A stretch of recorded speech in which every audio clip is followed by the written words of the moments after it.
Hi, welcome to my channel. My name is Amanda. I have Aphantasia, which is the inability to visualize in my mind's eye. I have SDAM, which stands for Self-Deficient Autobiographical Memory, and I am on a path to finding out if I am autistic. So, a little bit of update about that is I now have called and made an appointment to get a diagnosis, official diagnosis done. And I'm very lucky because I've heard for a lot of people, you can be on a wait list for months, if not even over a year, to get a diagnosis. The psychologist that I found primarily, I think, works with older teens and adults.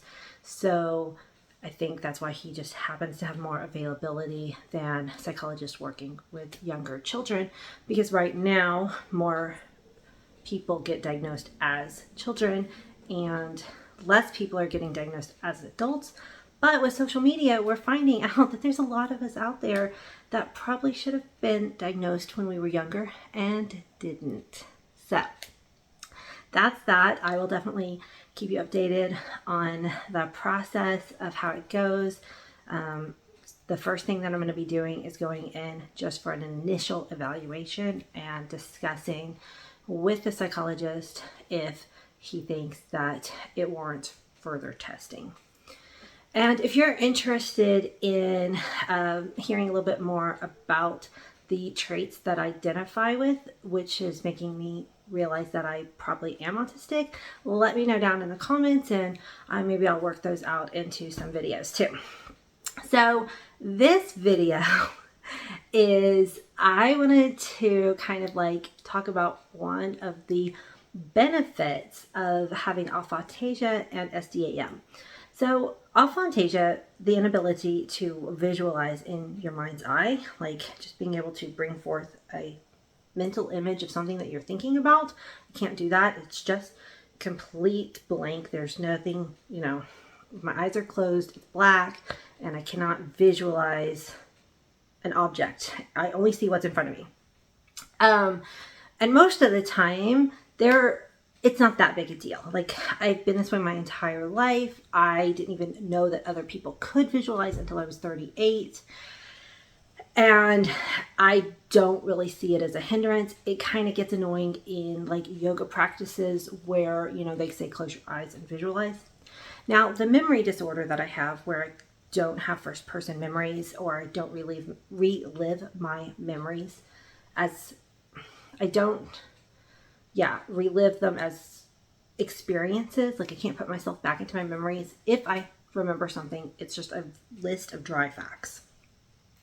That one's really annoying. That one gets me into so many issues. Being able to remember your life it's important. It comes up a lot. There's a lot of times when I'm like, sorry, I just don't remember. But I like to look at the positive of things. And so one of the positive things that I realized having aphantasia and SDAM, so a lot of times you might get into an embarrassing moment with a friend, or maybe not a friend, maybe at a grocery store or someplace, and you do something or you have a conversation at a party, and then later, this is what I've heard from people, later they come home and they relive that conversation over and over in the head, and they talk about, oh my God, why did I say that? I should have said this. Maybe I did the wrong thing, those kinds of things. I don't experience that. Okay, I won't lie. I do sometimes, but it's not to the same extent as what I feel other people do. And oftentimes I don't. The only time is if in the moment that I'm having a conversation, I realize that something embarrassing is happening. Then I might kind of rehash it later in my head. But again, it's different because I can't visualize the experience. So it's a lot less startling. And because of my SDAM, I can't remember word for word what was said. So it's not like I'm replaying the exact conversation in my head. And so I just usually have to let it go because it's like, wait, what did I even say? I don't even remember. Did I say the right thing? I don't know. Oh, well, whatever. But most of the time when I go to a party, I talk, I enjoy myself, I come home, and then I'm done. I can't relive the party. Once I have an experience, it's done for me. I don't have emotional ties back to my memories. That's part of my SDAM. So the positive spin on that is that I don't go home and relive embarrassing moments over and over and over like I have heard that visualizers tend to do if they overthink, especially people with any kind of social anxiety, which I kind of do with my autism. But again, I think my aphantasia and SDAM protect me from it. So, I might be out there totally embarrassing myself, but guess what? I don't have to know about it. Anyway, I always like to try to find the positive in situations, and so that's what I like to focus on. If you feel comfortable, down in the comments, make sure you write down what maybe some of those moments that you might have had in your head that you've relived over and over, and you're like, why did I do that? Only if you feel comfortable. Don't put anything that's too personal. So there was one more thing I wanted to say. Oh yes, about the autism. So one thing that I would like to bring a little bit more awareness to is something called autistic burnout. It's something that I've recently just learned about.